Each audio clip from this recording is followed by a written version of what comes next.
Okay, in this part of the lesson, we're going to be working with evaluating exponential forms. So the one thing that we have to pay attention to is whether or not, if we're working with a negative number, if our negative is within the exponent. Okay, so because I have this one up here, there are two ways that you have to understand this concept. Is first of all, if I look at this, that negative is really not included with the two, it's just sitting out in front of the two. So I would leave that sitting out in front. And then I have 4 2's. So I would write 2 times 2 times 2 times 2. Okay.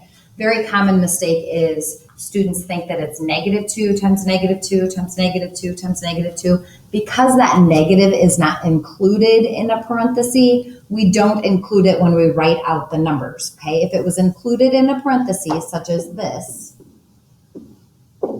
then we would write it -2 times -2 times -2 times -2. Okay, but it's not included, so therefore we don't go ahead and include that as we write it.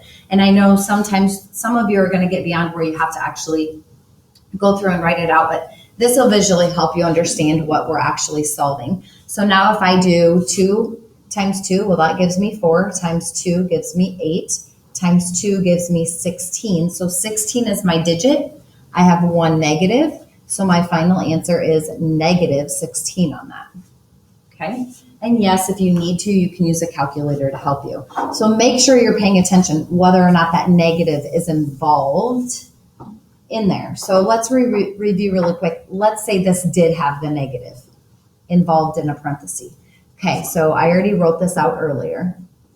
And granted, yes, you would probably still leave that in a parenthesis, just so it didn't look so confusing. Okay, so I know that my 2 times 2 times 2 times 2 is still going to give me 16. Then I would count my negatives. Okay, so I have 1, 2, 3, 4. That's an even number. An even number of negatives would make a positive 16. So that's how that ends up being different.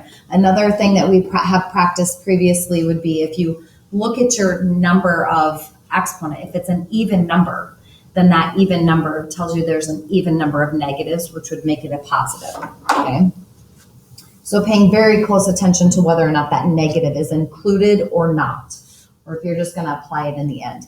So here we have -1/6 included, the negatives included in the parentheses to the third power. So the first thing I'm gonna identify is the fact that I have 3 negatives involved. If I were to write this out, it would look like this.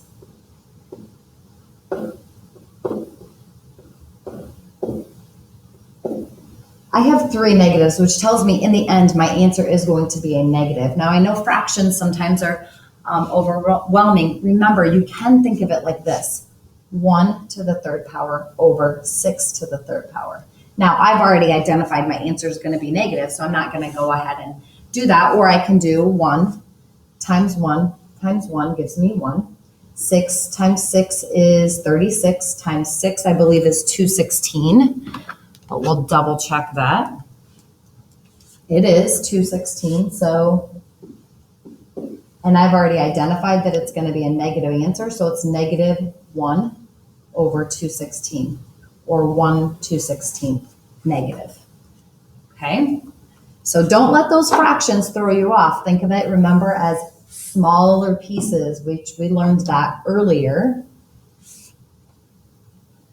Down in 7th grade. So this one we've already done. I already previously did this one. Remember, we're going to use our exponent to identify whether it's positive or negative. So a positive or an even number gave us a positive, and then 2 to the 4th power was 16.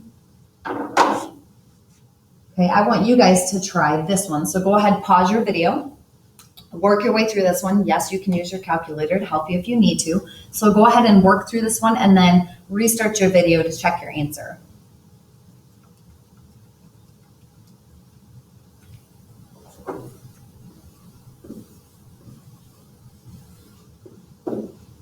So you should have gotten -625. So 5 to the 4th power is 625.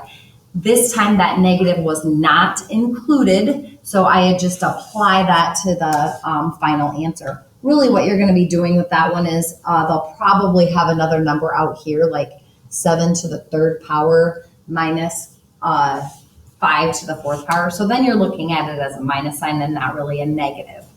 Okay, so just remember if it's not included in a parenthesis, you apply that negative sign to your answer.